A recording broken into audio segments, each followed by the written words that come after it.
Ouvindo aqui Ana Blasi falar, quando ela introduziu o tema trazendo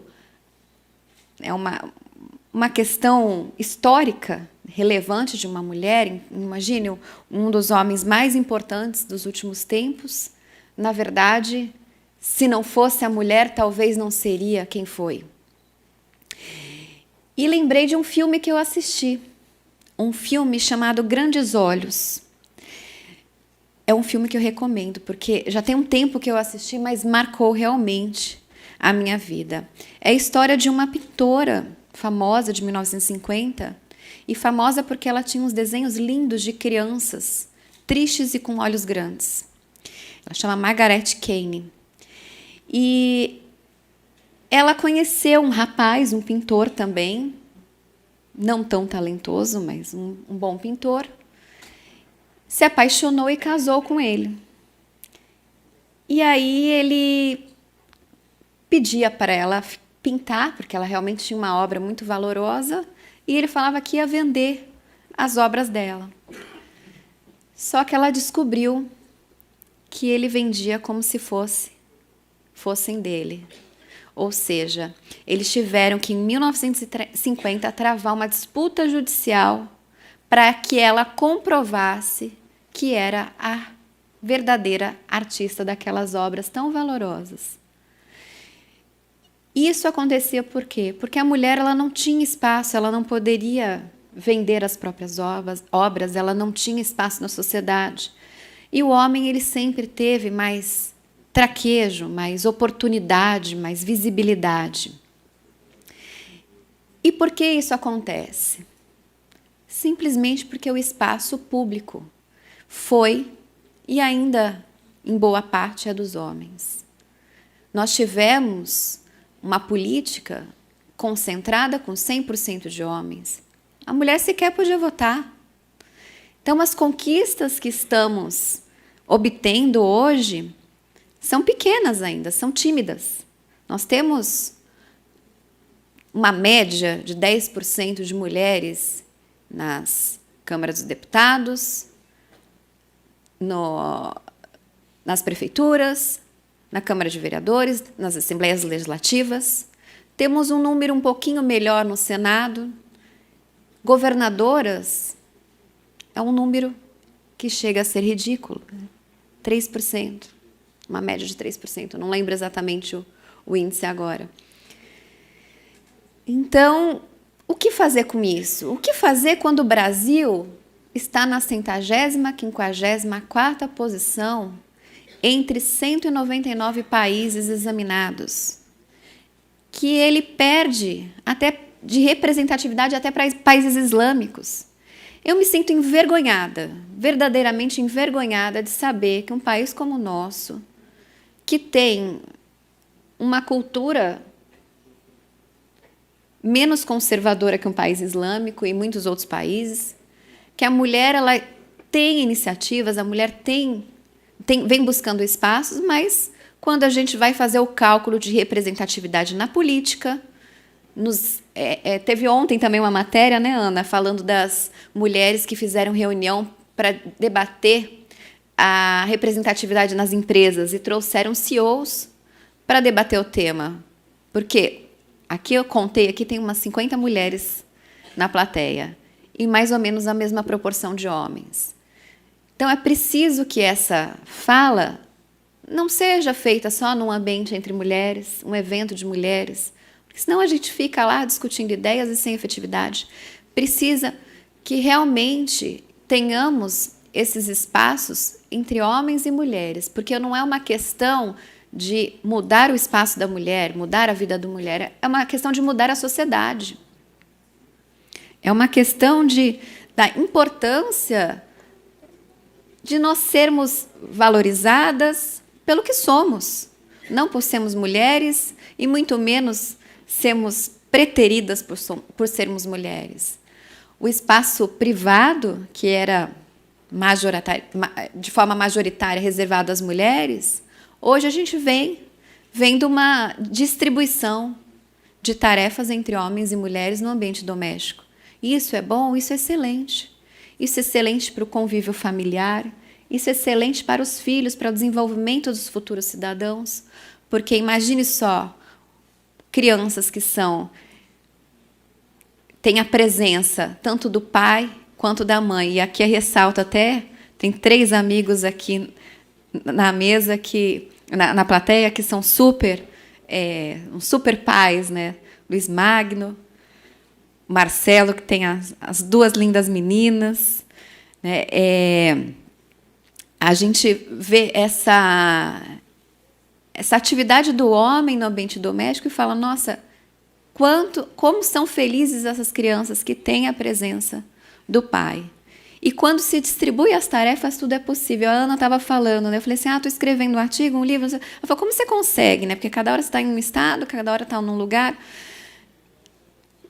Boa parte disso é por conta do meu marido. Porque se não fosse ele, lá em casa, dividindo as tarefas, sendo um parceiro, realmente não conseguiria. E se tivéssemos em outros tempos, provavelmente tudo que eu pudesse pensar, escrever, produzir, estaria somente com o nome dele. E, felizmente, não é assim. Na verdade, às vezes, ele escreve um artigo e ele fala, lê, vê o que você acha, eu vou pôr o seu nome. Acho que eu até invertendo em casa. Às vezes, ele acaba produzindo mais do que eu e fazendo questão que conste o meu nome. Mas, enfim, a gente vê uma necessidade de mudar, de fato, a sociedade. E, quando a gente fala de justiça eleitoral e financiamento de candidaturas femininas, por que foi tão importante a decisão do STF na ADI, que decidiu que, no mínimo, 30% no mínimo de 30% dos recursos do fundo partidário deveriam ir para as candidaturas, de forma proporcional à apresentada pelo partido coligação, o que foi acompanhado também pelo TSE. E mais, teve também decisão recente dizendo que essa cota não é de sexo, mas de gênero, ou seja, estariam albergados também transexuais e travestis. Mas por que a importância dessa decisão judicial e não legislativa, quando, na verdade, a competência seria totalmente do legislativo, mas a gente não vê interesse? E não vê interesse por uma simples questão matemática. Nós temos mais de 90%, nós temos 90%, em média, de homens no parlamento. Por que eles querem fomentar a participação da mulher na política e dar o direito, o espaço, porque a gente não está... Quando eu falo sempre assim, a gente não está pedindo cota, a gente não está pedindo espaço, a gente está exigindo um direito. Porque se somos mais de 50% das eleitoras, cidadãs de uma forma geral, por que temos que ter uma tão baixa representatividade? Então, não é uma questão de pedir cota, é uma questão de, olha, vocês ocuparam os espaços integralmente por muitos anos. Por que agora não dividir na mesma proporção, já que estamos dispostas a participar da política? É uma questão de direito e não de pleitear uma migalha, né, como foi a proposta apresentada na reforma, que pedia o percentual máximo que chegaria a 16%. Não mudaria nada. Isso foi importante porque não basta ter. Se apresentássemos 70% de candidaturas mulheres, sem recurso financeiro, quanto que teríamos aí de mulheres eleitas? Acredito que continuaríamos nos 10%. Ou seja, não se elege ninguém sem dinheiro e visibilidade. Então, quando veio o STF e o TSE em seguida regulamentar a questão dos recursos, tanto do fundo partidário, do FEFEC, do Fundo Especial de Financiamento de Campanha e da propaganda eleitoral, exigindo o patamar mínimo de 30%, começamos a entender que esse resultado poderá ser diferente. Ou seja, nas eleições de 2018, teremos, muito provavelmente, um resultado efetivo na participação das mulheres. E por que concluo isso? Até pelos dados levantados em 2014. Eu fiz um levantamento das deputadas federais que foram eleitas com maior número de votos, as mais bem eleitas, bem votadas. E qual que era a semelhança delas com os homens e por que as outras ficavam em patamar diferenciado? Dinheiro. Aquelas que investiram a mesma quantidade de recursos que os homens eleitos foram eleitas. Então, nesse ponto, fico feliz com a decisão e acredito que a gente vai ter um avanço nessa eleição, que vamos sair desse 10% que é gorjeta de garçom, né? A gente está recebendo gorjeta. Isso daí não chega nem a ser cota, é gorjeta. Então, esse primeiro ponto é interessante. Mas o que despertou após a decisão? Uma revolta por parte de alguns partidos políticos, de alguns parlamentares, que estão se movimentando para que venha futuramente de reduzir esse percentual, ou seja, vão buscar aprovar uma lei para reduzir esse percentual, e aí daí vem a importância de reelegermos mulheres, porque com 10% de mulheres eles vão conseguir reduzir o percentual. Se tivermos um número maior de mulheres, a briga fica melhor, fica mais proporcional. E se somos 52% de eleitoras, acredito que possamos apoiar essa briga, pelo menos votando em mulher. E a outra questão que eles estão buscando, não aplicar nessas eleições. Ou se aplicar, conforme foi a matéria que saiu no Estadão, se aplicar, destinar, aqui ó, o Estadão fala, siglas questionam cotas de recursos para as candidatas das eleições de 2018. Eles buscam aplicar esses recursos em mulheres que farão vice-governadoras, ou seja, vão continuar elegendo homens, né, as vice-governadoras, e não as titulares. Então, vão continuar. A pretensão é essa, que invista os recursos na campanha da vice para, então, eleger um homem como titular daquela composição. E antes de sair essa matéria, eu participei de ontem de um evento na Procuradoria Regional Eleitoral de São Paulo, e eu falei sobre possíveis fraudes que podem ocorrer nessas eleições e decorrência dessa aprovação do fundo. Ou seja, por isso que eu falei, eu fico relativamente feliz com essa conquista, porque por mais que conseguimos, através do judiciário, eu gosto de falar que é através do judiciário, porque é o papel do legislativo e eles sempre nos ignoram. Através do judiciário, conseguimos essa grande conquista e eles estão buscando, de alguma forma, regredir em relação à nossa expectativa de termos mais mulheres eleitas. E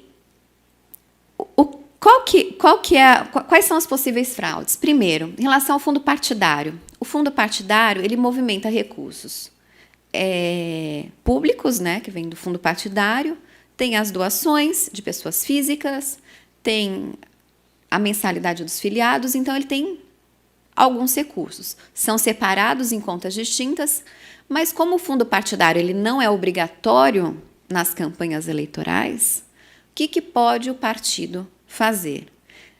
Não usar o fundo partidário para a campanha eleitoral e utilizar os recursos privados, que aí ele tem maior liberdade.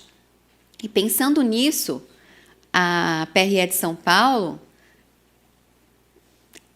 fez um parecer, mas não um parecer num processo, um parecer e disponibilizou no site, dizendo que tudo que o partido destinar às candidaturas tem que reservar no mínimo 30% para as mulheres. E pensou nisso justamente para evitar esse tipo de fraude.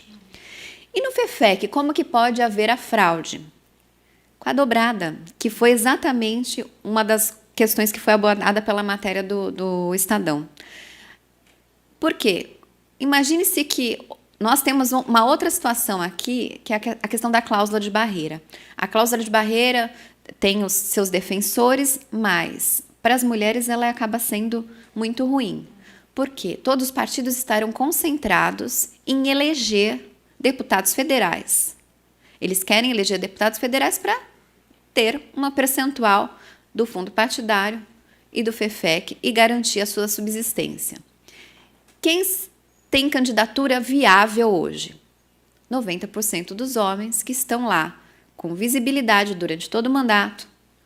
Tem a questão da reeleição, que está atrelada a isso.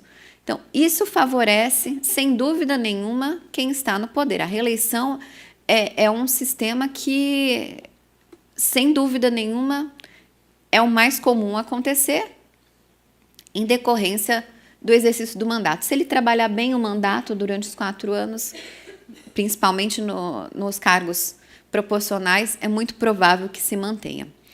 Então, fica essa preocupação. Os partidos eles estão preocupados não com a questão da representatividade feminina, porque eles têm uma preocupação individualmente maior. Por quê? Precisam alcançar aquele mínimo da cláusula de barreira para a questão de subsistência. Então, se deixarmos totalmente livre, sem dúvida nenhuma, os valores seriam todos despendidos para candidaturas de quem está eleito. E aí temos agora a questão da proporcionalidade. Isso está trazendo um grande incômodo, justamente por isso. Como vamos passar por uma cláusula de barreira, tendo que reservar esse dinheiro, que é uma proporção grande, né? 1/3 dos valores. É uma proporção grande, mas pequena, considerando que a gente teria direito, sem dúvida nenhuma, metade. Mas grande no sentido de que essa foi uma novidade. Então, os partidos estão falando, olha, vamos buscar uma forma de reduzir isso para o futuro e outra, diminuir, não aplicar para essas eleições. Então, estão buscando técnicos do TSE, estão tentando mobilizar para que não se aplique nessas eleições. Mas isso não vai ocorrer. Vai ser aplicado para essas eleições, sim. E aí vou adentrar aqui nas questões mais discutidas em relação a isso. E só para concluir essa questão da fraude, a segunda fraude, como se faz? Um candidato eleito, deputado federal, ele faz uma dobrada com uma candidata a deputada estadual laranja, sua mãe, sua irmã, ou até mesmo uma que não tinha consciência e acabou aceitando a proposta, achando que ia receber investimentos e depois viu que a proposta não era tão boa. Temos dados de mulheres, lá em São Paulo, fizeram um levantamento, entrevistaram convidaram, né, várias candidatas laranjas para que elas falassem com a Procuradoria. E lá, algumas disseram que foram obrigadas, porque senão perderiam o emprego, eram assessoras, algumas empregadas domésticas, que foram obrigadas, compelidas a saírem candidatas. Então, tem casos mais graves do que aquele que a mulher, de alguma forma, tenta ajudar um familiar. Então, se acontece essa dobrada, os recursos eles vão acabar circulando na conta da mulher laranja. Mas vão ser gastos efetivamente para eleger o homem. E o para questionar essa candidatura laranja fica difícil, porque elas já sabem que não podem ter 0 votos. Então, até homens vão falar, não, vamos dar uns 5 votos para ela, pelo menos, para ninguém questionar. Então, vai ficar cada vez mais difícil a questão da prova, como bem salientou a Ana Blasi. E talvez, até pensando nisso, hoje o ministro Barroso, ele começou a questionar e propôs uma mudança na resolução que tratou a questão das cotas, buscando impedir que esses recursos venham a ser encaminhados aos homens, mesmo que indiretamente. E isso é um importante avanço, porque se a gente não tiver formas de obstaculizar fraudes, não teremos efetividade na cota. Eu escrevi um artigo com o Luiz Carlos, a gente sempre fala no Luiz Carlos, mas é engraçado, ele é o homem mais feminista que eu conheço na face da Terra. A alma dele é cor-de-rosa. Ele sempre está nos apoiando em todas as causas, ele sempre está tendo ideias para favorecer a questão da participação da mulher, então a gente sempre acaba citando ele, fazendo homenagem, porque ele tem uma alma extremamente cor-de-rosa. E escrevemos um artigo e identificamos que 6,8% dos parlamentares foram eleitos com votos próprios. Ou seja, Todo o outro restante foi puxado, seja por voto ao partido, coligação ou em outro candidato. Então, por que não fazer uma distribuição diferenciada das vagas? Ou seja, quem se elegeu com voto próprio assume a cadeira. Mais do que justo. Quem não foi eleito por voto próprio vai participar de uma lista, e 2 listas, uma com homens, outra com mulheres. As mulheres com melhor votação e os homens com maior votação. E faz uma lista alternada. Com isso, a gente apurou que poderia ter paridade no parlamento. A gente teria uma igualdade numérica. E isso possibilitaria que a gente trouxesse outras minorias, como negros, pessoas da comunidade LGBT, e teríamos, assim, uma representatividade efetiva. Eu sou favorável ao sistema proporcional, tenho medo de propostas com listas fechadas, principalmente pela falta de democracia interna dos partidos. Sem dúvida, para as mulheres seria interessante uma lista fechada com alternância de gênero, mas eu gosto de pensar não só para as mulheres, mas para a sociedade como um todo, né? A lista fechada ia acabar, sem dúvida nenhuma, trazendo esses desdobramentos que são bem preocupantes. Bom, já recebi o recado aqui que acabou o meu tempo. E queria só abordar 2 perguntas que sempre são feitas em relação ao FEFEC. Primeiro, que eu acho que é importante para todos vocês, que eu acredito que tenham candidatos, dirigentes partidários, assessores, pessoas que vão trabalhar com a eleição, é como será aplicado esse fundo público. O fundo público a gente trata aí dos 2, o fundo partidário e o FEFEC que for aplicado nas eleições. Serão só para candidatas proporcionais, podem ser as majoritárias, porque a proporção de candidatura é só para proporcionais. Não tem regra, até porque de forma matemática é impossível ter cota em cargos majoritários, mas para candidaturas a questão do mínimo de 30% é só para proporcionais. Porém, para a aplicação do fundo, é tanto nos proporcionais quanto nos majoritários, é de forma global. E isso não está na minha cabeça, gente, isso está no voto, tanto do STF quanto na consulta do TSE. Quem puder, tiver interesse em ler o voto, está lá explicitamente que tem que se aplicar no mínimo 30 para as candidaturas proporcionais e majoritárias. E aí vem uma outra pergunta que eu não tenho resposta, mas estou torcendo pela segunda opção. Se esse recurso ele é recebido pelo Diretório Nacional e ele faz uma distribuição entre os estados, entre os candidatos. Essa distribuição, os 30%, tem que ser cumprido só pelo Diretório Nacional ou pelo estadual? A meu ver, tem que ser cumprido pelos 2. E lá em São Paulo tivemos um recado do Procurador Regional Eleitoral que ele vai exigir a aplicação de 30% nos diretórios estaduais, ou seja, um diretório estadual recebeu 1 milhão, tem que reservar 30% para as candidatas daquele estado. Tá? Então, essa é a primeira questão. Uma outra, ela envolve mais um específico partido, que de forma declarada não utiliza, até está previsto em estatuto, não utiliza fundos públicos para campanhas eleitorais, nem para a subsistência do partido, que é o Partido Novo. E a pergunta vem, se o partido não utiliza recurso público, está no estatuto, apesar que o estatuto fala que vai cumprir quando for obrigatório, né? E aí essa, não só a ressalva do estatuto, mas a própria decisão do STF e TSE deixa isso muito claro. Quando a destinação for obrigatória, mesmo o partido que não quer administrar fundo público, ele é obrigado a destinar recursos para candidaturas. Ou seja, o Partido Novo ele vai ter que destinar 30%, no mínimo 30%, porque se tiver 35% de candidatos, é 35%, tem que fazer esse cálculo. No mínimo 30% dos recursos recebidos às candidatas do Novo. Não tem como fugir, eles já buscaram devolver o fundo partidário, não conseguiram.